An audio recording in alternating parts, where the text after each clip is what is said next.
The greatest tragedy in life is not to die, but to live, one, and not know why.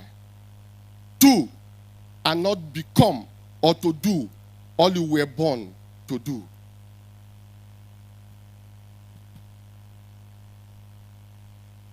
Five important questions you must answer as an individual. And I consider you privileged. You are lucky. Those one of you, this ones seated here today, you are privileged. Why? Because you are getting to know this truth at an impressionable age. Now that you still have the opportunity to do something with your life. And you must do something with your life, you must answer 5 basic questions. The first question, who am I? The second question, where am I from?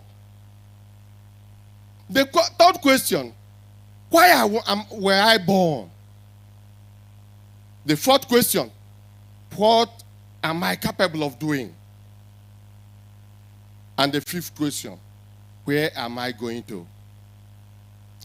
As children of God, raised in ECWA, walking in ECWA, I do not need to ask you whether you have resolved on 2 questions.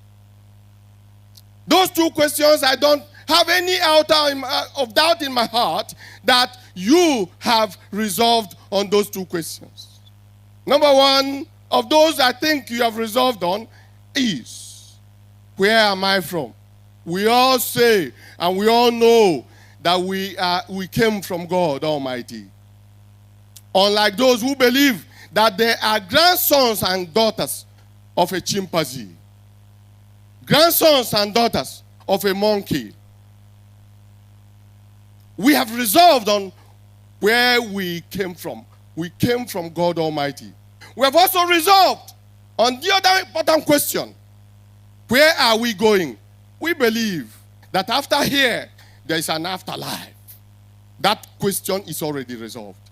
But there are other important questions that I know, majority of us are yet to resolve. Both the young and the old, no matter how much we pretend about it. And that's the question of, who am I? What am I capable of doing? And why am I here? So today, we are using this 20 minutes or thereabout to resolve on one of those questions. The first question is, who are you? Who am I? We're not going to dwell on that today. But you already know that you are a child of God, created in God's own image, to do every good work now that you have breath in you.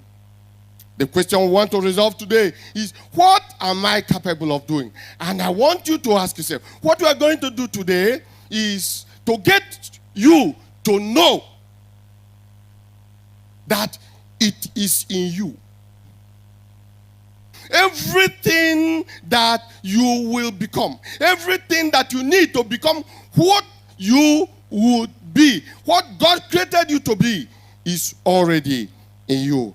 I had a story of a man who, passing through a neighborhood, saw a lump of wood lying at the backyard of a local farmer. And in fact, that log of wood was a problem to the local farmer. He wanted to get rid of it. And that man, a sculptor, told the local farmer, can I have this log of wood? And gladly, the local farmer said, please, can you just take it away? I don't have need for it. Quickly. And with every sense of joy, that sculptor picked up that long log of wood, and he was whistling and going back to his own yard. After a couple of days, as that local farmer was passing through the yard of the sculptor, he saw an eagle, sculptured eagle. And he asked the man, how come? How did you get this? He said, I got this eagle from the log of wood that I took from your backyard. And the farmer asked the man, how did you know there was an eagle in that wood? The sculptor said, and that is the central message I want to give to you today. I'm not going to say everything that is on my paper, but just get this message. The sculptor said, I did not put the eagle there. I only removed what was hiding the eagle. There is an eagle in you. And that eagle is trapped by some of the things we are going to look at today. And if you must fly and not quake with the duck, if you must soar into the air and not, pick crumbs like the chicken, you must be intentional. You must be deliberate. You must be strategic in removing those things that are hindering you from releasing the eagle in you. There is an eagle in you. Days are gone when ECWA men, ECWA women, ECWA youths are seen as a backyard people, inferior people, those who cannot do anything meaningful with their lives. You were born with potentials. You're only living an ordinary life because you have refused to release those potentials. And that is why Paul enjoined Timothy. He said in 2 Timothy chapter 1 verse 6, fan into flame the gift of God which is in you. Fan it into flame. Paul was not saying, go so that the men of God will lay hand on you, so that you will see the gift, or you will receive the gift. Paul was very clear about this message. There is a gift in you. Fan it into flame. Activate it. 2 lessons are drawn from that passage. Number 1, every individual is entrusted with their abilities to become. Secondly, that gift can grow stronger through careful attention or fade through neglect. There are 2 possibilities. And sadly, many persons are sitting idle in Zion. They are not willing and ready to commit to the process of activating their own gift. And that is why you have remained where you are. And that is why that you will only have the greatest memory of you is what will be written on your tombstone. He came, he lived so and so number of years, and he died. No memory, no significant issue with which you shall be remembered for. And we always sing in our songs, in our hymns, what shall you be remembered for? Let me shock you. You will only pale into insignificance by the time you die, unless you fan into flame the gift. Otherwise, you will just be counted among the numbers. And far be that from you. Far be that from all of us. We have come into this world. I used to tell young people that by the time your mother and your father met, over 300 million spermatozoa struggled for survival. And eventually only one survived. Only one. And that's you. You are not an accident. For the reason that you survived that fierce battle at the time of conception means God has a reason to have allowed you to be here. It will be wrong. It will be a disappointment to God that you survived that battle and he was watching over you and only come into your space to just fill a space. To be a disappointment to God. In the youth fellowship, you are feeling a space. In the church, you are feeling a space. Just feeling a space. Nothing to be credited to you. That will not be my portion. Human potentials, therefore, is not self-executing. It does not automatically mature simply because one is gifted, educated, or ambitious. Potential is possibility that must be discovered with intention, developed through discipline, released through courage, and maximized through service.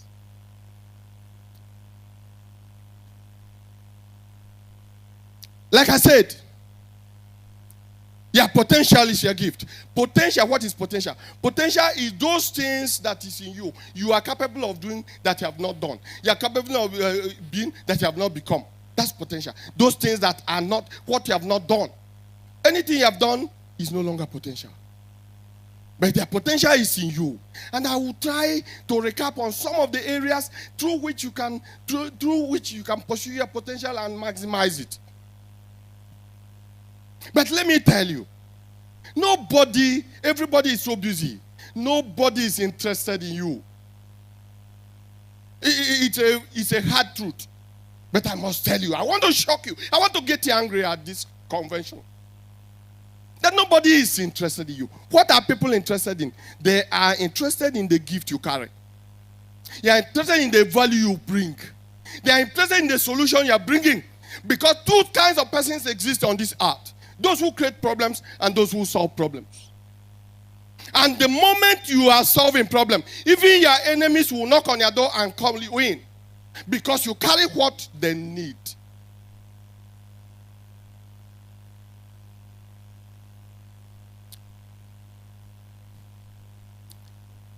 Society hardly rewards your presence. They will only clap for you the day you were born. Everybody will say congratulations to the family. But soon after that, you are on your own. The next time the world will look your way is when they see the value you are bringing. So ask yourself, what am I doing here? Who am I? When the records will be counted, what shall I be remembered for? When there are issues. You see, I love this boy, Joseph. I love him. I wish I had all the time to talk about him. I love him. Joseph, he knew his direction in life. He was not bothered about applause. He was not bothered about what people were saying. He kept grooming. He had a dream. He had a potential. He had a dream. He was careful to preserve that dream, to develop that dream, and then to release it at the appropriate time. Joseph vintage. That's the character that we should be emulating. I feel saddened in my heart. Whilst young men today are pursuing after political leaders, just shouting hallelujah to them from year to year, from year to year. And that's the much they can do after maybe peanuts of 5,000 on daily basis or on monthly basis. And that's the much they can define their lives with. You never sat down one day. You know, the day I told myself that I hardly will sing the praise of any man unless I have reason to do that. The moment I realized that, look, some of these people that we run after, when they were my age, they were doing some things differently. And that's why they are where they are today.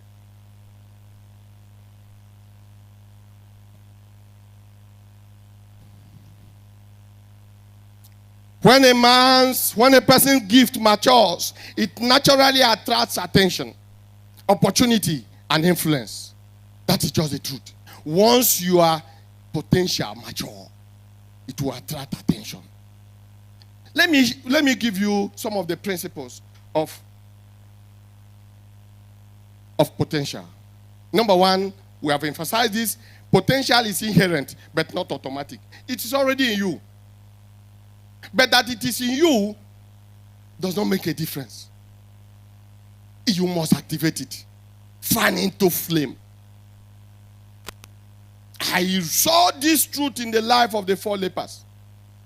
That they could run into the town to get food. That instinct, that energy, that passion had been in them all along. But they were sitting at the gate. where they were languishing day in, month in, year in, until the day when they discovered themselves.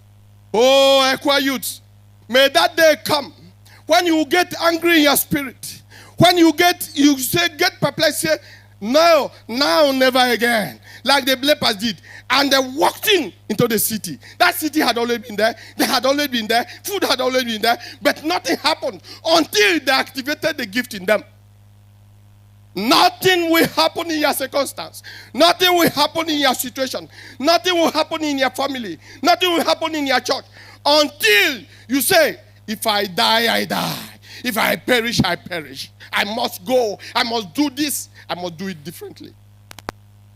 It is inherent, but not automatic.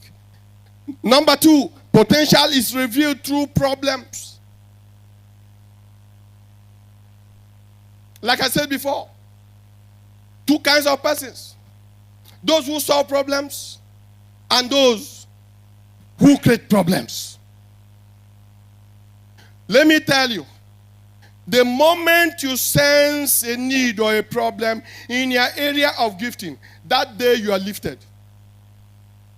If you have that sensitivity to discern a problem that needs to be solved, you are on your road to greatness. Number 3 principle, potential grows under discipline. Raw ability is not the same as developed strength. Talent may open door, but only discipline can keep the door open. Let me emphasize this. If nothing else, I used to tell young men, young women, yes, talent can take you to the height, but if you do not have the required discipline, you will not remain on the height. You are on your way down. Potential needs discipline to grow to capacity. 4th potentials unused decays. Unused capacity diminishes.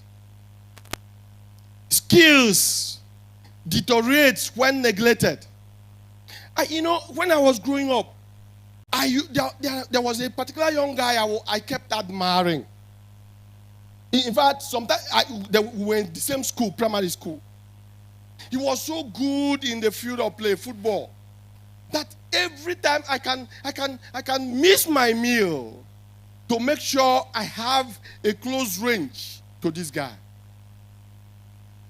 If that talent were harnessed, as much as I know him those days, who is Messi and Ronaldo? When Messi was asked, are you a good player?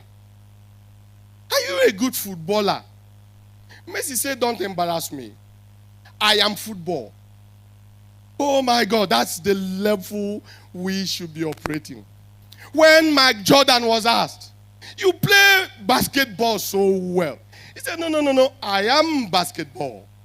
When Tiger Woods was asked, this guy, you are good in hitting the... He said, no, I am golf. Oh my God.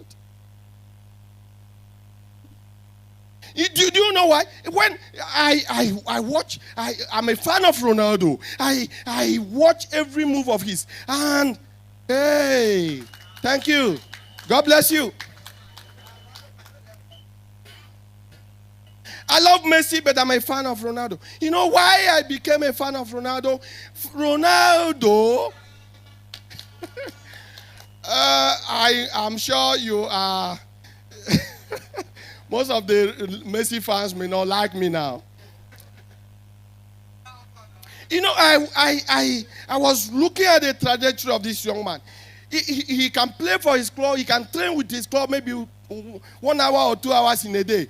But his private training, his personal training, he will grill himself 8 to 12 hours every day. And then when you see Ronaldo come into the pitch with the energy of a bull, moving the ball and then scoring goals, he's still, by now, the highest goal scorer, a human being, the highest human being that ever scored goals. Now, you will admire him on the pitch, But you will not know what happened behind the scene. And that is why what many people are lacking today. The first quick money you make, the first 1 million, you now begin to answer Oga. Oga. You say your master, you tell your master, I'm done with you. That's not the spirit. You need to allow it to incubate, grow it, develop it, learn the secret of that business before you can stand on your own. Sorry I'm taking so much time, but I'm speaking my heart. Visions fade when postponed. The vision is for an appointed time, I agree. But don't skip that time. Be sensitive to the timing, your timing. Follow your heartbeat. Principle number 5. Potential reaches meaning only in service. Whatever you become, that you are not deploying to make society better, to make your family better, to make the church better, to make the kingdom better, to make your generation better, is not good enough. Not good enough. And that will lead me to the forces that push humans to unlock their potentials. Please pay attention to this. Very important. Because unless you have this knowledge, you will not know why you should go away from this convention and become a different person. Go and begin to do things you were not doing before. Go and begin to take calculated strategic risk that you need in your life. The forces that should make you unlock your potential. Number 1, fear of poverty. You see, I purposely lifted this as number 1. I don't even know how to emphasize it. But you see, poverty is a terror. If you remember, as our daddies are here, if you remind yourself how it feels on a day you are driving into your house, or you are walking into your house, you are just going home, and your daughter meets you at the gate to say, I was driven out of school today. You are still trying to comprehend it. And she's telling you, but the worst is that I'm hungry. Parents, you can relate. You understand what I'm talking about? Poverty is a terror. Now, in all you're getting, after getting Christ, get money.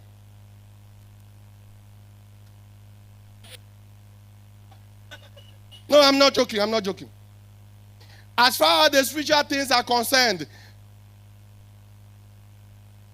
get Christ. Because they said, Christ answereth all things.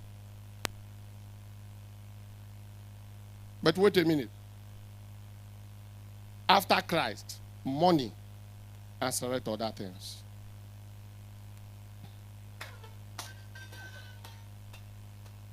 You see, I may be running into a problem with the leadership of ECWA. Because they may think I am preaching posterity. In the sense of the Pentecostalism. No, sir, I am not. We need to charge our people to begin to make legitimate money. Because we are complaining about hosting this conference. Because there's no money. If you want to stay out of poverty, as a youth, growing up into your adult age, you must begin to think of how to release your potential, maximize it, because your wealth is tied to your potentials. It is in you. Nowhere else. Because it is what is in you that will make that wealth to come. Let me tell you, maybe you've heard before, that we all complain of hardship. And we talk about, we like to romanticize. I like to talk about rich people, like Elon Musk. The man who is so rich that his next project is to go and build his palace in the moon. So rich. And then we talk about Dangote and others. Big people that own money. Money listening to them.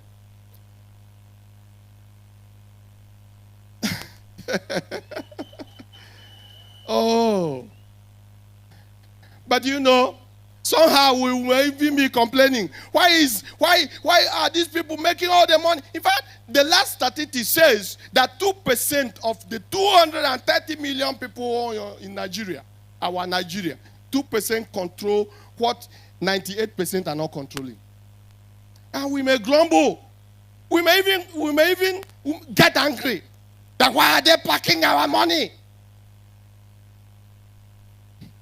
If we conduct an experiment, and the experiment is, let's bring all the money in Nigeria, the one in private hands and the one in public offer, and bring Reverend Dr. Bagat, a very honest man, ECWA president, to come and share it to every living thing in Nigeria. I know he will be so honest to share it with the secretary. Secretary will be keeping the record.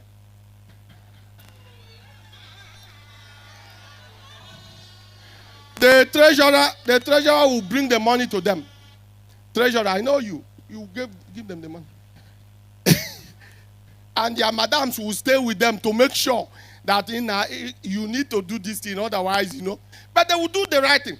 What is the assignment? To share every goddamn money to every individual in Nigeria. Equal share. Equal. Let me tell you what will happen. Do you want to hear what will happen? I said it is shared by an honest man. Which means all these Nigerian politicians, they give their money to share. He will not share it that way. He will share it religiously. In fact, his own share will not be bigger than. Let me tell you what will happen. After 2 months, 2/3 of those who received the money would have counted 0. Then the other 1/3.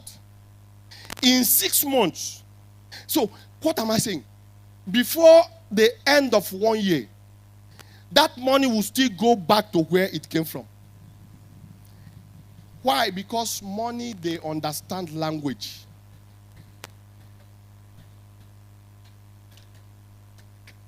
If you doubt it, with the permission of EE, I will go and ask my friend to give me 10 million.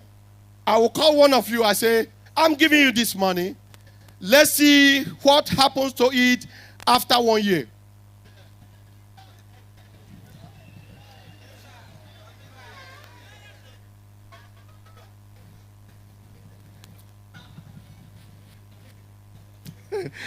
Okay, I know with the teachings you are receiving in ECWA and this church today, and by reason of this convention, any money that you are getting now, especially if you are business inclined, will be rightly utilized.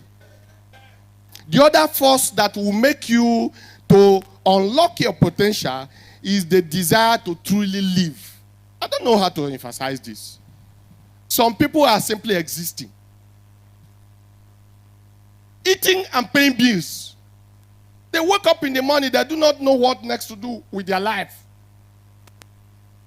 My friend Linus Okori, that features in leadership, he said, if you do not have reason for waking up every day, sleeping becomes interesting. But if you have a reason in your heart, a fire in your spirit, something in your bone that will not even let you sleep at night, you'll be waiting for the cock crow to wake up and start pursuing that dream. You see, I said I love Joseph. Joseph was in a strange land, in a house of an unbeliever. And he was so good that the man Potiphar entrusted everything to him.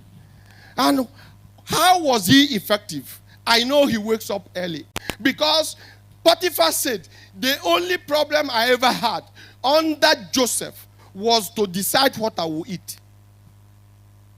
That's an exceptional guy. You need to truly live. What does it mean to truly live? It means that wherever you find yourself, in a low state or in a high state, everywhere you find yourself, in your family, in the church, in the youth fellowship, anywhere you find yourself, let it be said that somebody is here. I told myself a long time ago, anywhere I go to, and my presence is not felt positively, I will leave that place. I told my student the other day, I was discussing the AI. I said, in the next 5 years, 10 years, AI may take over the jobs of everybody. I said, the moment, any day, AI can do my job better than I do it, I'll resign. It's a challenge. To truly live is to live. To add energy to whatever you're doing. If you cannot do it differently, then you are not good enough. In pursuit of purpose, responsibility to others, fear of regrets. You see, if you ask the elders, they will tell you the greatest fear of an adult is not what they did, but what they failed to do. Maybe out of fear. There are so many things I should have done, okay? There are so many things I should have done, that I didn't do. Today, somehow, I regret them. That's not good. Anything that will make you regret your life after a certain stage. And that is why I said it's good that you are hearing this now. To begin to challenge yourself. Because, oge na-aga. Ndị Igbo na n'ihe na-ekwu oge na-aga aga. My Hausa brother, you translate it. Don't mind me. I've been working with them for how many years now? I said my greatest aspiration, is to learn how to. I love that language. I love Hausa language. But the only one I know, when I was as council member, the only one I got to know was in Akwana, Lafia, Kalu. So all those. I've been working with Dan Luke. He refused to teach me. Dan Luke, a very bad friend. My director is better. But my director need to get my time. Don't live your life in such a way that at the end, you will regret what you should have done. What you should have done. So the process, we're not going to take long. We have expounded on the other issues.